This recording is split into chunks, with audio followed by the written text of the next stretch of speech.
اسے دیکھتے ہی اٹھ کر کھڑا ہو گیا تھا. انداز ایسا ہی تھا جیسے ابھی اس کی طرف کھینچا چلا آئے گا. اس نے کچرا پھینک کر فوراً ہی دروازے کو بند کر دیا. تھوڑی دیر تک بند دروازے کے پاس کھڑی سوچتی رہی، پھر وہاں سے چلتے ہوئے کمرے میں آ گئی. اس کمرے کی کھڑکی بھی اسی گلی میں کھلتی تھی. اس نے پردے کو ایک ذرا سا ہٹا کر دیکھا. وہ اسی طرح کھڑا رہ گیا تھا اور دروازے کی طرف تک رہا تھا. وہ زیر لب بڑبڑائی، یہ لڑکا تو پاگل ہو گیا ہے، اسے میری اور اپنی عمر کا تو خیال کرنا چاہیے. وہ اس عاشق پر اعتراض کر رہی تھی، مگر دل میں ایک لہر سی اٹھ رہی تھی. چور جذبے سرگوشی کر رہے تھے. وہ مجھ سے چھوٹا تو نہیں لگتا، قد میں نبیل کے برابر ہے. اچھا قد ہو، ڈیل ڈول ہو تو عورت اس کے سامنے چھوئی موئی سی لگتی ہے. وہ میرے برابر کھڑا ہوگا تو پہاڑ سا لگے گا. توبہ ہے، میں کیا اسے اپنے برابر لاؤں گی؟ بس پتہ نہیں کیوں یہ چاہے جانے کی تمنا عجیب ہوتی ہے. سمندر نہ ملے تو کوزے میں سما جاتی ہے. اس نے کھڑکی کے پردے کو ہٹا دیا. اس کے ایک پٹ سے لگ کر کھڑی ہو گئی. عمران نے چونک کر دیکھا، پھر نظریں چرانے لگا، پھر اسے دیکھا، پھر نظریں چرانے لگا. دکان سے ذرا دور کھڑکی کی طرف آیا، پھر رک گیا. وہ کبھی چھپ رہی تھی، کبھی اسے دکھائی دے رہی تھی. ایسی ادائیں حوصلہ دیتی ہیں، اور اسے حوصلہ مل رہا تھا. وہ ایک اناڑی عاشق کی طرح سہم سہم کر قریب آتا جا رہا تھا. وہ بڑے ہی رازدارانہ لہجے میں بولی، سنو. اس نے چونک کر ادھر ادھر دیکھا، پھر اپنے سینے پر ایک انگلی رکھ کر اشاروں کی زبان میں پوچھا، کیا میں؟ ہاں تم سے کہہ رہی ہوں، ادھر آؤ. وہ شرماتا جھجکتا ہوا کھڑکی کے بالکل قریب آ گیا. وہ بولی، میں بدنام نہیں ہونا چاہتی. تم ہمارا فون نمبر جانتے ہو؟ اس نے انکار میں سر ہلایا. نہیں. ہاں اگر جانتے ہو تو وہ پتھر میرے آنگن میں نہ پھینکتے. فون پر رانگ نمبر کے بہانے مجھ سے محبت کی پینگیں بڑھاتے رہتے. وہ لڑکھڑاتی ہوئی زبان میں بولا، میں دل سے مجبور ہوں، پتہ نہیں کیوں آپ بہت اچھی لگتی ہیں. صنم لہراسی گئی، ایک دم سے ہواؤں میں اڑنے لگی. پھر جلدی سے بولی، اس طرح میری کھڑکی کے پاس کھڑے رہنا مناسب نہیں ہے. میرا فون نمبر نوٹ کرو، یہاں سے جاؤ. اس نے فون نمبر بتانے کے بعد کہا، آپ جاؤ، میں تمہاری کال کا انتظار کر رہی ہوں. وہ چلا گیا. اس نے کھڑکی کا پردہ برابر کر دیا. اسے یوں لگ رہا تھا جیسے اچانک ہی مسرتوں سے بھر گئی ہے. جو زخم ملا تھا وہ منتمل ہو گیا ہے. اب اس کا نام و نشان تک نہیں رہا ہے. وہ ایک نئے نام سے منسوب ہونے والی ہے. وہ فون کے پاس آ کر اسے دیکھنے لگی. سوچ بدل گئی تھی. جذبوں نے دوسری طرف کروٹ لی تھی. ایسا ہوتا ہے جب ایک دوا سے شفا نہ ملے تو دوسری دوا سے مل جاتی ہے. وہ فون ایک مسیحا تھا، نسخہ بدل رہا تھا. اب وہاں سے ایک نئی آواز، ایک نیا لب و لہجہ اور ایک نئی شخصیت ابھرنے والی تھی. کسی ایک منزل تک پہنچنے کے لیے بعض اوقات رستے بدلنے پڑتے ہیں. اس کا دل کہہ رہا تھا وہ لڑکا دبو قسم کا ہے، نوید کی طرح چالاک اور مکار نہیں ہے. اسے اپنے دباؤ میں رکھے گی تو وہ کبھی دھوکہ نہیں دے گا. بعض اوقات محبت ہوتی نہیں ہے، کرنی پڑتی ہے. ایک بڑی بہن کی طرح سر پر ہاتھ رکھنا پڑتا ہے. ایک ماں کی طرح سختی برتنا ضروری ہوتا ہے، تب کہیں جا کر ایک محبوب کی پرورش ہوتی ہے. وہ سوچ رہی تھی کہ نیا معاملہ کس طرح آگے بڑھے گا. ویسے جس طرح بھی بڑھے، اپنا بڑا پن قائم رکھ کر ہی محبوب کو اپنے زیر اثر رکھ سکے گی. وہ دودھ کی جلی چھاچ پھونک پھونک کر پینے والی تھی. فون کی گھنٹی نے اسے چونکا دیا. اس نے فوراً ہی ریسیور اٹھا کر کان سے لگاتے ہوئے کہا، ہلو، میں صنم بول رہی ہوں. اس کی ہچکچاتی ہوئی سی آواز سنائی دی. وہ میں عمران بول رہا ہوں.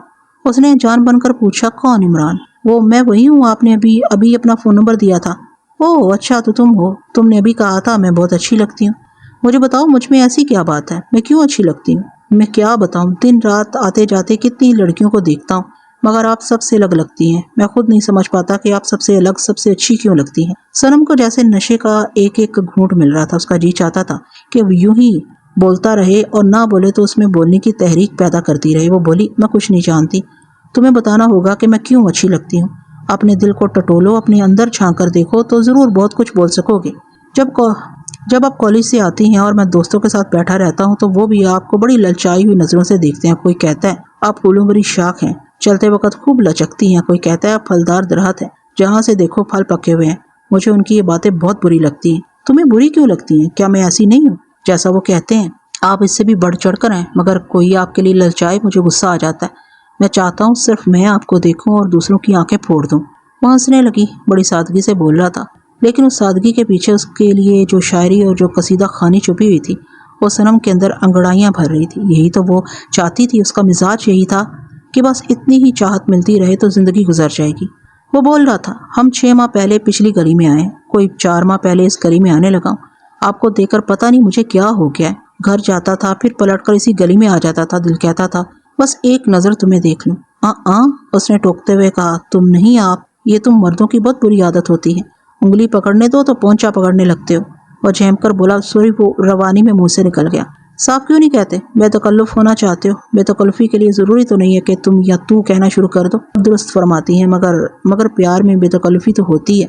وہ حیرانی ظاہر کرتے ہوئے بولی، ابھی میں نے یہ تو نہیں کہا کہ مجھے پیار ہو گیا. تم ایک ہاتھ سے تالی کیوں بجا رہے ہو؟